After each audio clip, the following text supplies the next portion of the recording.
강하고 담대하고 싶은데 맘대로 되어지지 않을 수 있습니다. 무엇으로 강할 수 있으며 무엇으로 담대할 수 있느냐? 우리는 하나님 때문에 강해질 수 있고 하나님 때문에 담대해질 수 있을 줄 믿습니다. 그러려면 하나님을 느낄 수 있어야 돼요. 하나님과 교제할 수 있을 때 강하고 담대하게 될 수 있을 줄 믿습니다. 하나님을 믿는다고 하는데 하나님이 느껴지질 않으면 담대해질 수도 없고 강해질 수도 없습니다. 그러면 하나님이란 분을 느낄 수 있고 또 교제할 수 있는 게 뭐냐? 하나님의 형상입니다. 오늘 제목이 하나님의 형상입니다. 하나님의 형상으로 지음받은 사람들이 하나님을 느끼는 것인데, 근데 어떤 분은 더 하나님을 느끼고 또 하나님의 임재를 경험하는가 하면 어떤 분은 하나님의 임재를 전혀 느끼지도 못하는 사람들도 있습니다. 뇌성마비로서 장애우가 된 송명희 씨를 아시죠? 나 가진 재물 없으나 라는 가사를 지은 분입니다. 이분이 나 너를 위해 라는 시를 썼어요. 좀 띄워주시겠어요? 나 너를 위해 몸 버려도 아깝지 않은 것은 너를 내 몸보다 사랑함이라. 나 너를 위해 십자가 짊어져도 슬프지 않은 것은 내가 너를 기뻐함이라. 나 너를 위해 일찍 죽음을 당했어도 억울하지 않은 것은 너를 살리고자 내가 죽었음이라. 나 너를 위해 부활하여 영광을 보이노라. 나 너를 위해 세상에 다시 오리라. 이것은 송명희 시인이 우리가 동일하게 믿는 예수님을 이만큼 많이 느꼈기에 이런 고백을 할 수 있는 줄 믿습니다. 하나님은 오늘도 이 세상을 살아가면서 수고하고 아프고 힘들어하는 우리들에게 아예 지을 때부터 하나님을 느낄 수 있도록, 하나님을 알 수 있도록, 하나님과 교제할 수 있도록 우리를 하나님의 형상으로 지은 줄 믿으시기를 바랍니다. 우리는 하나님을 느낄 수 있을 때 찬양처럼 강하고 담대할 수도 있는가 하면 우리는 가장 행복한 자로 이 세상을 살아갈 수 있는 것이지요. 하나님으로 인하여 내 삶이, 내 인격이, 내 신분이, 내 가치가 높아지고 달라지는 것을 우리는 경험하게 되는 겁니다. 여러분, 오늘 하나님이 우리를 하나님의 형상으로 지었다고 하셨으니 우리 안에 하나님의 형상이 회복되어진 하나님의 형상으로 누구보다도 하나님을 더 많이 알고 느끼고 그분의 그 임재를 경험하는 우리 모두 되시기를 주님의 이름으로 축복합니다. 그래서 오늘 본문 말씀에도 이렇게 말씀합니다. 26절에 하나님이 이르시되 우리의 형상을 따라 우리의 모양대로 우리가 사람을 만들고. 아멘. 여러분, 나는 어떤 존재입니까? 하나님의 형상으로 지어진 존재인 줄 믿으시길 주님의 이름으로 축복합니다. 하나님은 수많은 피조물 가운데 사람만 하나님의 형상으로 지었다라고 말씀하십니다. 이것은 하나님과, 영이신 하나님과 교제하고 대화하고 또 사귈 수 있는 그런 존재로 우리를 지으셨다는 사실을 믿으시길 바랍니다. 우리에게 하나님의 형상이 있으므로 우리의 존재는 천하보다 귀한 가치 있는 존재가 된 것입니다. 그런데 한 가지, 그런데 의문이 들어요. 하나님의 형상으로 지어졌는데 왜 온전하지 않을까? 여전히 죄를 짓고 여전히 우리에게는 부족함이 있고 연약함이 있습니다. 이게 하나님의 형상에 대한 오해일 수 있어요. 여러분, 하나님은 우리를 완전한 존재로 지으시지 않으셨습니다. 여기서 하나님의 형상으로 지어졌다는 것은 완전하다는 의미가 아니라 하나님의 형상이 있기 때문에 하나님과 교제할 수 있다는 의미인 줄 믿으시길 바랍니다. 또 하나님의 형상이 있기 때문에 우리가 가치가 있고 귀한 존재인 거지, 만약에 우리에게 하나님의 형상이 없다면 우리는 다른 동물이나 아니면 나무나 이런 존재와 같은 존재밖에 될 수 없다는 것이지요. 여러분, 이 하나님의 형상, 이 내 안에 있으므로 우리는 얼마든지 하나님을 닮아갈 수도 있으며 하나님의 거룩함을 힘입을 수 있다는 사실을 믿으시길 주님의 이름으로 축복합니다. 존 스타인백이라고 하는 사람이 소설을 썼는데 진주라는 제목의 소설을 썼어요.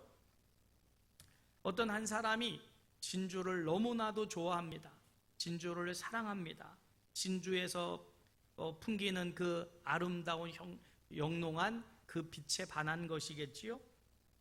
그래서 이 사람의 소원은 세상에서 가장 값진 진주를 갖기를 원하는 겁니다. 그는 어디서 좋은 진주가 있다면 먼 곳 마다하지 않고 가서 그 진주를 받고, 진주가 귀하다면 어떤 값을 통해서라도 진주를 사왔습니다. 그런데 어느 날 그는 자기가 그렇게도 원하던 진주를 하나 발견하게 됐습니다. 그래서 그동안 자기가 사 모았던 모든 진주를 다 팔아서 그 하나의 진주를 샀습니다. 그는 그 진주를 바라볼 때 가장 행복했습니다. 인생의 낙을 거기서 얻었고요. 그 진주는 그에게 참 귀한 만족을 주었지요. 그런데 그 진주를 늘 감상하던 그 사람이 어느 날 문득 그 진주에게 흠이 있음을 알게 됐어요. 웬만히 바라봐서는 보이지 않는 흠이 그의 눈에 띄게 된 겁니다. 너무나도 아쉬웠어요. 완벽한 진주인 줄 알았는데 흠이 있다. 그래서 그 흠을 없애야 하고 싶은데 방법은, 그래서 연구하다가 진주라는 것이 형성될 때 이렇게 한꺼풀씩 덮이면서 진주가 자라는 것이지요. 그래서 한꺼풀을 잘 벗겨내면 그 흠마저 없어지게 되면 완벽한 진주가 되겠다 싶어서 최고의 기술을 동원해서 그 진주의 흠을 없애기 위해서 한꺼풀을 벗겨냈습니다. 그런데 그 흠은 사라지지 않았던 거지요. 그래서 한번 벗겨낸 그 진주를 또다시 한번 벗겨냈는데도 불구하고 여전히 진주에는 흠이 남아 있었어요. 그는 그 흠이 없어질 때까지 계속해서 그 작업을 이루어 갔죠. 또 벗기고 또 벗기고, 그러는 동안 진주는 다 닳아 없어졌다는 겁니다. 여러분, 인간은 흠이 있는 진주입니다. 흠이 있어요. 자, 그런데 예수님은 이 흠을 없애려고 이 땅에 오신 분이 아닙니다. 우리의 허물을 덮어주시려고, 보혈로 감싸주시려고 오신 분이죠. 주님은 오늘도 우리의 흠을 제거하려고 하지 아니하십니다. 벗겨내다 보면 아마 이 세상에 남을 사람은 한 사람도 없을 겁니다. 그만큼 우리는 흠이 있는 존재들이에요. 자, 그래서 예수님이 인간의 허물을 제거하기 위해서 오신 분이 아니라 오히려 십자가에 못 박히셔서 그 흘리신 보혈로 우리의 흠을 덮어서 우리로 하나님의 거룩한 존재가 되게 하시기 위해서 이 땅에 오신 분이신 줄 믿으시길 주님의 이름으로 축복합니다. 자, 그러니 여러분, 우리가 하나님의 형상으로 지음을 받았지만 여전히 흠이 있어요. 만약에 흠이 없는 존재로 만드시려면 천사로 만드셨겠지요. 사람으로 만들었다는 자체는 흠이 있다는 거예요. 그러면 그 흠이 있는 존재를 하나님은 하나님의 형상으로 그렇게 만들어 가기 위해서는 주님의 보혈이 필요한 것이고, 주님의 사랑이 필요한 것이고, 주님의 은혜가 필요한 것이지요. 여러분, 인간의 허물은 스스로 없앨 수가 없습니다. 벗겨낸다고 없어지는 게 아니라 주님의 보혈로, 사랑으로, 은혜로 덮을 때 우리에게서 하나님의 형상이 더 아름답게 드러나게 될 줄 믿으시길 바랍니다. 우리는 다 하나님의 형상을 가진 존재로 이 자리에 모였습니다. 다 허물이 있어요. 그러면 어떻게 하라는 것입니까? 하나님의 형상으로, 우리가 받은 사랑으로, 주님께서 주신 은혜로. 여러분, 다른 사람의 만약에 허물이 보인다면 그 허물을 깎아내려고 해서는 그 허물이 없어지질 않아요. 어떻게 될까요? 내가 받은 은혜와 사랑으로 그것을 덮어줄 때. 여러분, 내 안에 허물이 없는 게 아닙니다. 내 안에도 여전히 들보가 있어요. 그런데 남의 허물이 보인다고 지적을 하면 그렇게 해서는 해결이 안 됩니다. 여러분, 하나님이 우리를 하나님의 형상으로 지으신 이유는 하나님과 사귐을 통해서 하나님께로부터 은혜도 받고 사랑도 받고 또 능력도 받아서 그것으로 상대방의 허물을 벗겨내라는 게 아니라 덮어주고 감싸줌으로 하나님의 아름다운 형상을 이루어가는 교회가 되게 하시려고 우리를 지으셨고 이 자리로 불러주신 줄 믿으시길 주님의 이름으로 축복합니다. 그러니까 하늘과 땅의 다리가 된 교회 성도 여러분, 우리는 서로 모일 때 허물이 보여요. 없는 사람이 없어요. 다 있습니다. 그러면 어떻게 될까요? 당신은 왜 이런 허물이 있냐고 지적하지 마시고 덮어주시기를 바랍니다. 깎아내려고 하지 말고 감싸주시길 바랍니다. 그래야 그것이 하나님이 기뻐하시는 하나님의 형상을 닮은 사람들의 모습으로서의 공동체가 되는 거예요. 아멘? 만약 여기서 허물이 있는 사람들을 하나씩 제거하기 시작하면 누가 남을까요? 자기가 남을까요? 아니요. 자기도 사라지고 말아요. 아무도 남을 사람이 없어요. 그러면 어떡하라고 우리를 주님의 몸된 교회로 불러줬어요? 덮으라고, 감싸주라고. 믿으시길 주님의 이름으로 축복합니다. 여러분, 우리는 하나님의 형상으로 지음받았기 때문에 하나님의 형상을 닮아가고 이루어가는 하늘과 땅의 다리가 되는 교회 공동체가 되어야 될 줄 믿으시기를 주님의 이름으로 축복합니다. 두 번째, 우리를 관리자로 만드셨어요. 27절 말씀에 보면 26절 후반절부터 보면 우리가 사람을 만들고 그들로 바다의 물고기와 하늘의 새와 가축과 온 땅과 땅에 기는 모든 것을 다스리게 하자 하시고, 또 28절에 보면 하나님이 그들에게 복을 주시며 하나님이 그들에게 이르시되 생육하고 번성하고 땅에 충만하라, 땅을 정복하라, 바다의 물고기와 하늘의 새와 땅에 움직이는 모든 생물을 다스리라 하시니라. 자, 이것은 하나님의 우리 사람에게 하나님의 형상을 닮은 우리에게 하신 문화 명령입니다. 충만하라, 정복하라, 다스리라. 이것은 내 마음대로 함부로 하라는 뜻이 아닙니다. 하나님이 지으신 선한 목적이 있어요. 물고기는 물고기대로, 또 동물은 동물대로, 식물은 식물대로 하나님의 선한 목적으로 창조받은 그 모든 것을 유용하게 관리하는 책임이 우리에게 있는 줄 믿으시길 바랍니다. 그러면 우리가 관리자로서 지금까지 그러면 잘 관리를 해왔느냐? 아니지요. 우리는 욕심껏 우리의 편리를 위해서 하나님 만드신 땅을 오염시켰고 대기를 오염시켰고, 그래서 그 자연이 우리에게 보복을 하기 시작을 함을 압니다. 관리를 잘못했다는 증거지요. 여러분, 얼마나 심각한 자연이 훼손이 되어져서 얼마나 많은 자연재해가 우리에게 다가옵니까?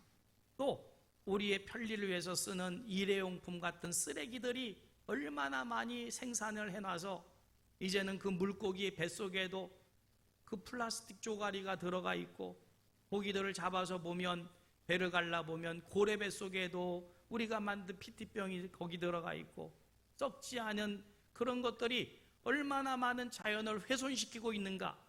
이것은 하나님이 그것들을 지으신 선한 목적대로 우리가 유용하게 관리를 못했다는 증거지요.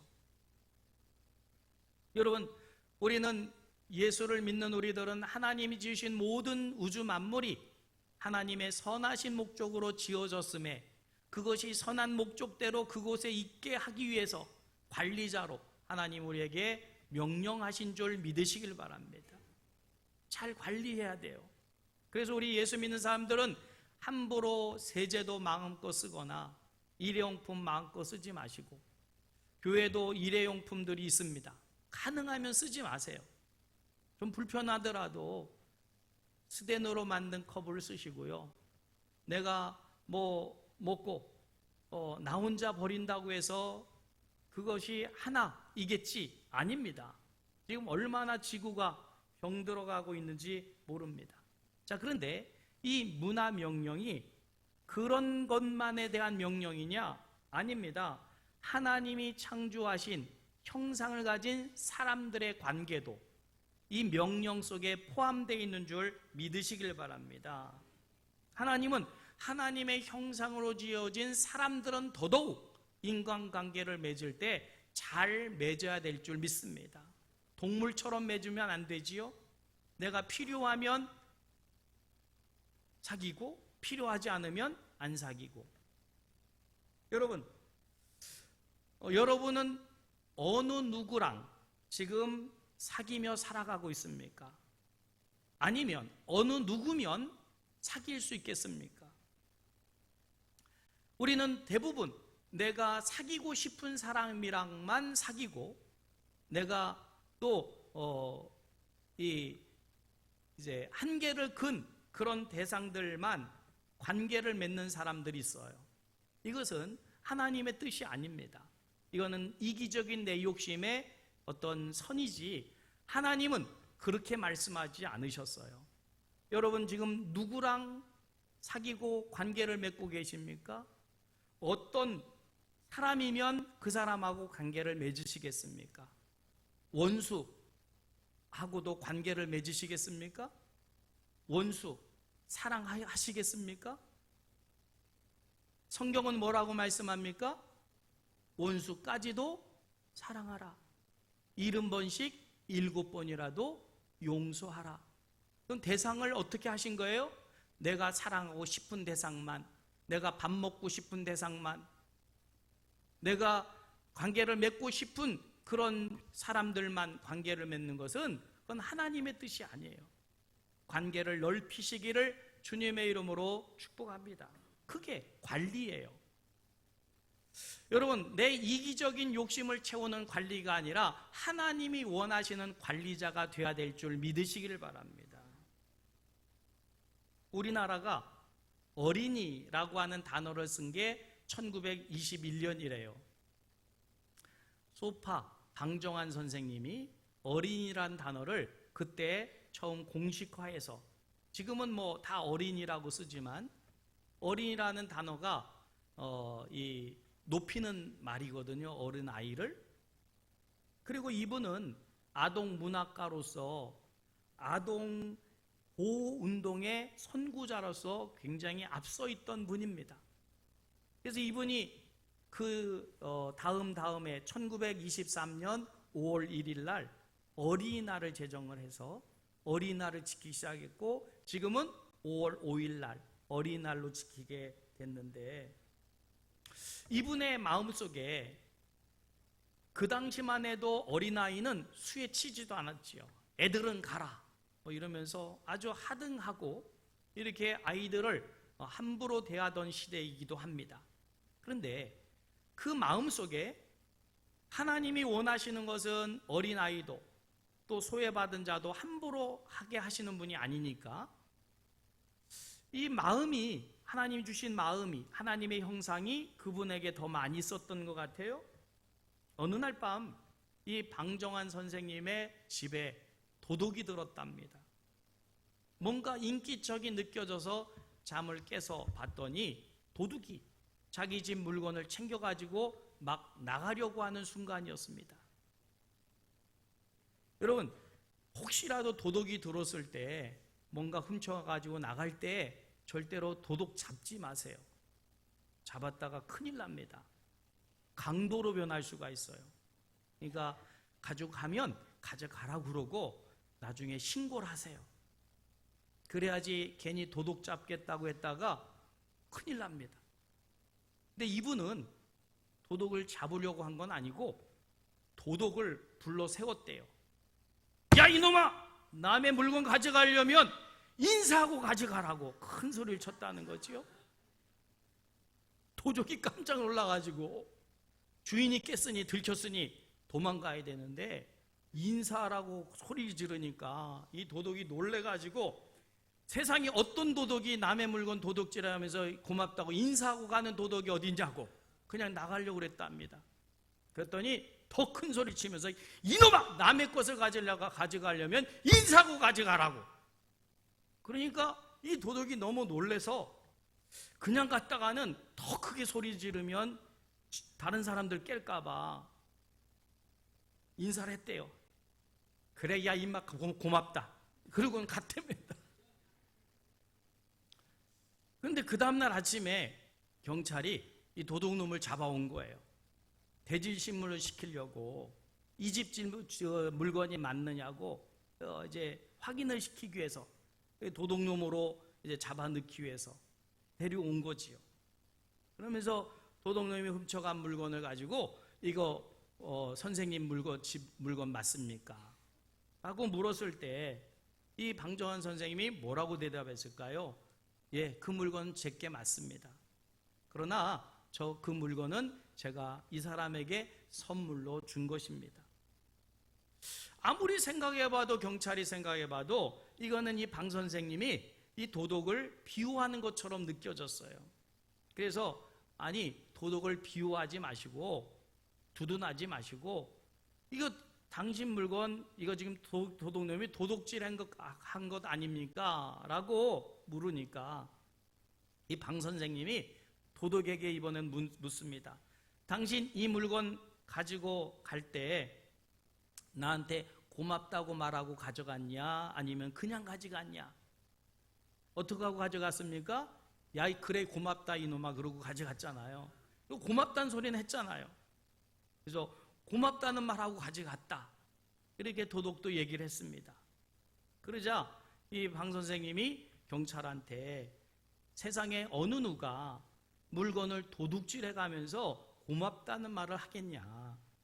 이 물건은 내가 저 사람에게 준 것이고 그래서 저 사람이 나한테 고맙다고 하고 가져간 것이니까 저 사람은 도둑이 아니다. 결국 경찰은 도둑이 아니라는데 잃어버린 물건이 없다는데 그래서 풀어주고 말았다는 거지요. 그 도둑은 이 선생님의 인격에 감동이 되어져서 평생을 이 방정환 선생님의 하인으로 그 주인을 섬기게 됐다는 거예요. 여러분, 하나님께서 우주 만물을 창조해서 우리에게 주셨어요. 그런데 우주 만물만 주신 게 아니죠. 더 귀한 하나님의 형상을 닮은 사람들을 우리 주변에 주셔서 그 사람들을 아내로, 남편으로, 자녀로, 친구로, 또 교우로 살아가면서 하나님은 아름다운 관계를 맺기를 원하시는 줄 믿으시기를 주님의 이름으로 축복합니다.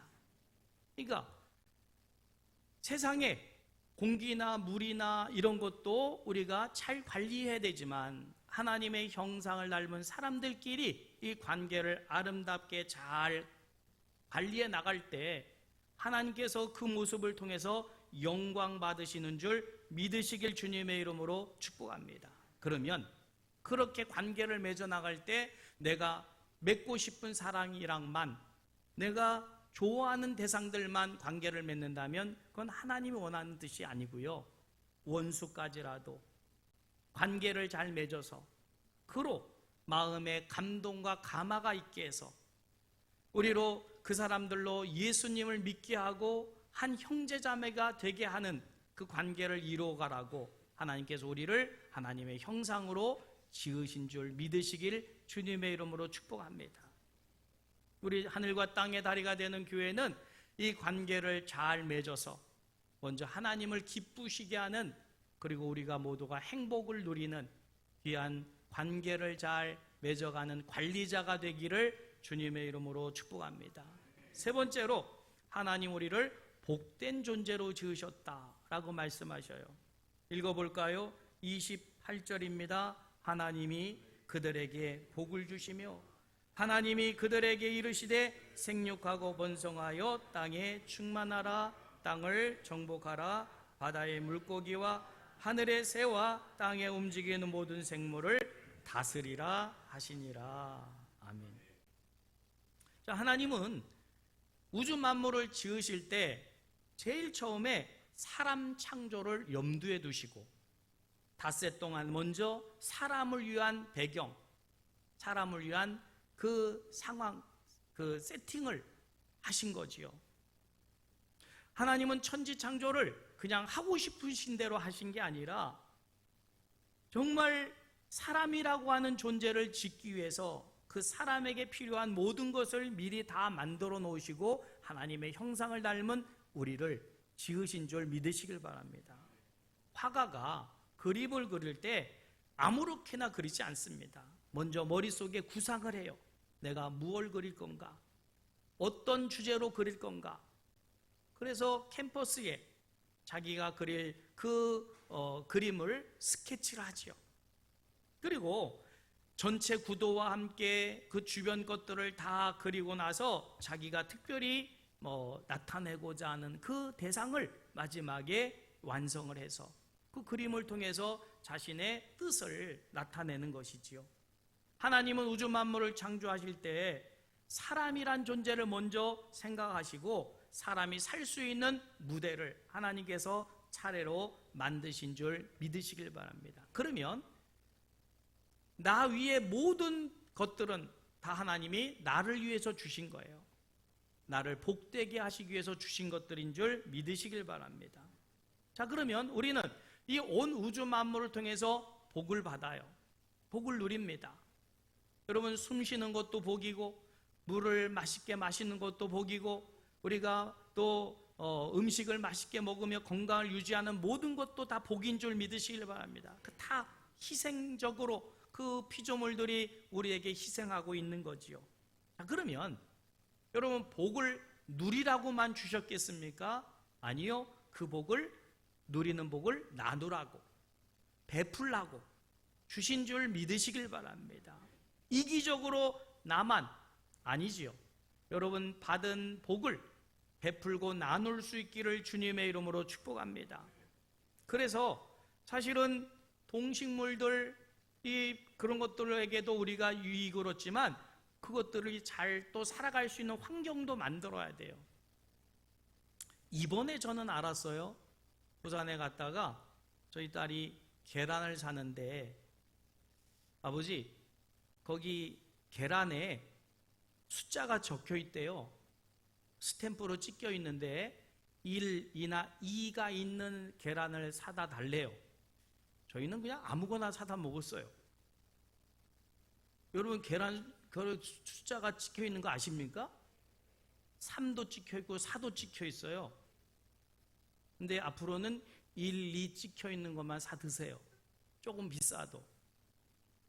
그거는 자연 친환경적으로 키운 계란이래요.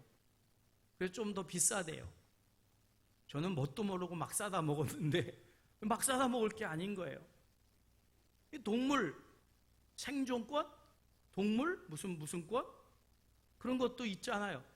그래서 마구잡이로 사육해가지고 계란 그거 한 것은요, 거기 항생제도 있고 거기 건강에 우리에게 안 좋아요. 닭이 스트레스를 잔뜩 받고 난 계란이니까 그거 똑같이 생겨도 결코 좋은 게 아니라는 거예요. 그러니까 3번이나 4번은 잘 사드시지 마시고 1번 내지 2번을 사드시라는 거죠. 내가 또 이거 잘못 말하고 있는 거 아닌가 모르겠는데. 아무튼 1번, 2번은 닭이 스트레스를 안 받고 자연 환경적으로 낳은 계란이라 조금 비싸지만 몸에는 좋다. 아무도 감동을 안 받네. 자, 100번째 손님이라고 하는 이야기가 있는데 한 식당을 경영하는 집사님의 이야기예요. 국밥을 파는 분인데 점심때 막 바글바글 하지요. 손님이 좀 뜸해진 이후에 시간이 나서 한숨을 돌리고 신문을 펴고 읽으려고 하는데 할머니 한 분하고 손자인쯤 되는 떼국물이 꾀재재한 아이가 들어왔습니다. 할머니가 국밥 한 그릇 주세요. 그래서 국밥 한 그릇 시켰어요. 갖다 줬습니다. 그러니 손자에게 앞에 갖다 주고 먹으라고. 그러니까 이 손자가 하는 말이 할머니 진짜 배 안 고파? 그럼 나 배 안 고파. 너 먹어. 그러니까 이 아이가 국을 말아서 먹기 시작하는데 할머니가 깍두기 하나 입에 넣고 오물오물 하는 순간에 이 아이가 얼마나 맛있게 그 밥 한 그릇 국밥을 다 해치우든지 진짜 개눈 감추듯 그걸 다 먹었어요. 그리고는 이 할머니가 허리춤을 뒤적뒤적 해가지고 이제 밥값을 치르려 하는데 이 집사님이 보니까 돈도 많지도 없는 분들이 와서 밥 한 그릇 시켜 손자 주는 모습이, 그래서 할머니 참 운이 좋으시네요. 할머니가 오늘 우리 집에 들어온 100번째 손님입니다. 저희 가게는 100번째 오는 손님에게는 돈을 받지 않습니다. 그래서 그냥 돌려보냈어요. 그리고 며칠 후에 무심코 이 국밥집 주인 집사님이 창밖을 내다보다가 며칠 전에 와서 국밥을 먹고 간 아이가 길 건너에서 금을 거놓고 동그라미를 쳐놓고 이 돌멩이를 하나씩 집어넣고 있는데 가만 보니까 자기네 집에 들어오는 손님 숫자를 세고 있는 거예요. 근데 그날도 봐도 한 70그릇 이상은 나가지 않았어요. 그때 이 집사님이 전화를 하기 시작합니다. 친구들에게 전화해서 여보게 시간 있으면 빨리 와서 국밥 한 그릇 먹고 가라고, 오늘은 공짜라고. 그리고 단골 손님들, 동네방네 아는 사람들 전화를 했습니다. 빨리 와서 국밥 한 그릇씩 이제 무료라고, 오늘은 무료라고. 얼마 후부터 사람들이 몰려오기 시작했어요. 이 아이의 손도 빨라지기 시작했습니다. 97, 98, 99, 그리고 100번째 할머니 데리고 후다닥 가게에 뛰어 들어갔지요. 그리고는 국밥을 달라고 했습니다. 국밥을 갖다 줬어요. 그랬더니 이번에는 이 아이가 할머니한테, 할머니 오늘은 내가 사드리는 거예요. 할머니 드세요. 할머니가 국밥을 맛있게 드시면서 좀 나눠주랴? 그랬더니 아니 할머니 나 오늘 배불러. 이거 봐 나 배불러. 그래서 그 아이가 할머니 다 먹는 동안 물끄러미 바라보면서 자기 배도 배고플 텐데 흐뭇하게 쳐다보고 있는 거지요. 그 모습을 보면서 주방에서 일하던 여집사님이 남편에게 여보 국밥 한 그릇 더 갖다 주지요. 그때 이 남집사님이 이렇게 얘기를 했대요. 아니 지금 저 아이는 먹지도 않고 배부른 방법을 배우는 중이야. 놔두라고. 네. 여러분 이 아이는 지금 자기가 밥을 먹지 않아도 배부른 방법을 배운 거예요. 나 배불러. 근데 놀라운 것은요, 그 이후로 그 가게가 하루에 70그릇, 80그릇 정도 팔던 그 집이 그 이후로부터 100그릇도 팔고 200그릇도 팔고 하는 맛집으로 소문이 나가지고 장사도 잘 되게 됐다라고 하는 겁니다. 여러분 우리 교회가 어떤 교회가 되어야 될까요? 이제 찬양 예배 때 우리 교회를 좀 진단해 보려고 하는데, 여러분 우리 하나님의 형상을 닮은 사람들은 복받은 존재고 그 복받은 사람들이 모여있는 주님의 교회는 복된 장소인 줄 믿습니다. 아멘? 여러분 오늘 우리가 예수 믿어 복을 받았다면 나 혼자 복받아서 되겠습니까? 나 혼자 배부른 것으로 만족해서 되겠습니까? 배고파하는 이들이 세상에 너무나도 많고, 그런 사람들을 주님의 집으로 데려와서 100번째 손님, 120번째 손님, 150번째, 200번째, 300번째 그렇게 주님의 전에 찾아나가서 영의 양식으로 배불러 하는 그 모습을 바라볼 때 우리는 얼마나 정말 즐겁고 또 만족함이 있을까요? 여러분, 우리 주님의 이름으로 모여서 또 주님의 형상을 닮은 사람들끼리 이루는 이 공동체는 국밥집에서 배불리 먹은 그 할머니도 만족스럽지만 그를 배불리게 한 이 손자가 배부름에 그 만족을 느끼듯이 우리 교회도 여러분 모일 때마다 영육 간에 배부름의 만족을 느끼는 교회가 되어야 될 줄 믿으시길 바랍니다. 내 배를 채워서 만족하는 것도 중요하겠지만 다른 사람들을 초대해서 영적으로 육적으로 배부르게 할 때 여러분 그 은혜가 우리의 영혼을 배부르게 하고 하나님께 영광이 되게 될 줄 믿으시기를 주님의 이름으로 축복합니다. 그게 복된 존재라는 거죠.